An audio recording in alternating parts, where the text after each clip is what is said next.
Buenas tardes para conseguir con las pláticas acerca de el programa de salud en medicina comunitaria.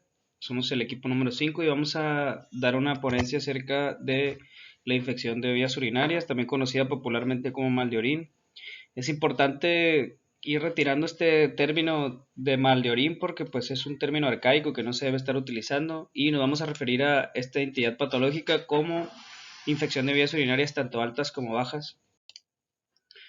Bueno, primero que nada, una infección es urinaria, se define como cualquier tipo de infección en parte del aparato urinario, es decir, los riñones, la vejiga o la uretra, también pues los conductos, los ureteros. Eh, pues se puede dividir en dos vertientes, que son las infecciones de vías urinarias altas, que es la definida como la infección básicamente en los riñones, son vías urinarias altas que puede ser en la vejiga y en la uretra.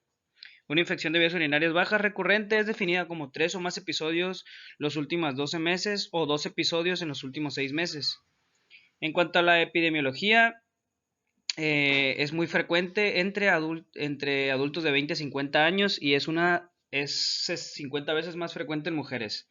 En las mujeres puede presentarte como cistitis o, en el caso de la variedad de vías urinarias altas, como pielonefritis. En hombres puede dividirse en uretritis y prostatitis. También es de importancia mencionar que en pacientes de más de 50 años la prevalencia aumenta. En cuanto a los factores de riesgo, pues principal es el sexo femenino, como ya lo mencionamos, el estar sexualmente activo, utilización de diafragma como método anticonceptivo, otro factor de riesgo es la menopausia, los diabetes y la historia previa de cálculos renales, historia de hipertrofia prostática benigna, un sistema inmunitario eficiente o bien anomalías del aparato urinario como reflujo ureteral o riñones poliquísticos. Entre otros factores ya menos frecuentes estaría la anemia drepanocítica, antecedentes de trasplante riñón, que el paciente haya tenido recientemente una sonda vesical o el embarazo. Es importante mencionar que existe un término que se llama bacteriuria asintomática que podría confundirse o de cierta manera relacionarse con las infecciones del tracto urinario, pero la bacteriuria asintomática nunca se va a tratar a menos que se trate de una mujer embarazada. Eh, En cuanto a los síntomas, pues está la necesidad de orinar frecuente y urgentemente, o sea, la incontinencia urinaria y urgencia urinaria, la secreción de pequeñas cantidades de orina, dolor en la región pélvica o abdominal, sensación de ardor al orinal o disuria, orina de color oscuro o con muy mal olor, urgencia de ir a orinar por las noches, esto se llama nicturia, sangre en la orina se llama hematuria, goteo al orinar, esto principalmente pasa en el hombre en el caso de las prostatitis, dolor en la parte inferior de la espalda o a una de las costillas, esto nos es indicativo de una infección del tracto urinario alto, una pielonefritis, fiebre o escalofríos como en cualquier otro padecimiento infeccioso generalizado y náuseas y poco apetito.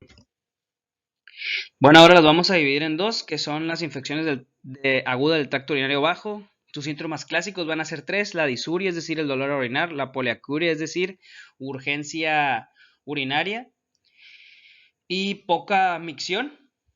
Y cuando además de estos datos de infección de vías urinarias se presenta prurito o flujo vaginal en la mujer. Prurito es decir, comezón en la zona íntima. En general, el inicio de la infección de vías urinarias bajas no es complicado, es abrupto, o sea que empieza de la nada, en menos de 3 días. Cuando existe un curso largo, es decir, que la enfermedad se instala paulatinamente, incrementando los síntomas, o sea que empiece con pocos síntomas y evoluciona a muchos síntomas, hay que repasar otras alternativas diagnósticas. Y en el caso de evolución de mayor de 3 días, se deben también pensar en diagnóstico de infección de vías urinarias altas. Las infecciones del tracto urinario bajo normalmente son de evolución corta y no tienden tanto a la cronicidad. En el caso de la infección de vías urinarias altas es un cuadro más grave, Se presenta con dolor en la fosa renal, como ya lo mencionamos, y fiebre mayor a 38 grados. Dependiendo de la gravedad de los síntomas de la enfermedad, puede acompañarse de náuseas, vómitos, escalofrío o dolores abdominales. Estos ya son va a haber síntomas de respuesta inflamatoria sistémica como son la taquicardia, la taquipnea, la deshidratación y ataque de estado general. Esto nos dice que la enfermedad ya está en un cuadro más severo. En cuanto al diagnóstico, vamos a realizar que lo más común es el cultivo de orina o el egocultivo. Ahí vamos a encontrar qué tipo de bacterias, o sea, puede haber bacterias en orina. Tiene una sensibilidad del 85 al 90, del 50 al 95, perdón, y una especificidad del 85 al 99%. En el examen general de orina, vamos a tener la detección de nitritos de orina. Estos nitritos, lo llamamos a unos cristales que son producto de la reducción de nitratos por las bacterias, es decir, las bacterias son como desechos de las bacterias que vamos a encontrar en orina. Esterausa leucocitaria, es decir, algunos de las proteínas que generan los leucocitos, y leucocituria. Esto quiere decir que hay células inflamatorias muertas dentro de la orina, quiere decir que hay un proceso inflamatorio, pues propiamente en las vías urinarias. El tratamiento, debido a que la mayoría de las infecciones son causadas por coliformes, se va a utilizar el trimetoprim con sulfametoxazol, o en el caso de las embarazadas, la nitrofurantoína, ya que el trimetoprim con sulfametoxazol es teratogénico. En el caso de las infecciones de vías urinarias altas, en caso de resistencia, se debe hacer un urocultivo, o sea, vamos a empezar con el tratamiento empírico y se debe hacer el urocultivo, y posteriormente, si se trata de un organismo gram positivo, se va a dar amoxicilina, y si se trata de un gram positivo en racimos, una cefalosporina. En primera línea, en las infecciones de vías urinarias altas, las primeras son las quinolonas por 14 días y la ciprofloxacino 500 miligramos cada 12 horas por 14 días, como ya lo mencionamos. En el caso de la prevención, pues vamos a hacer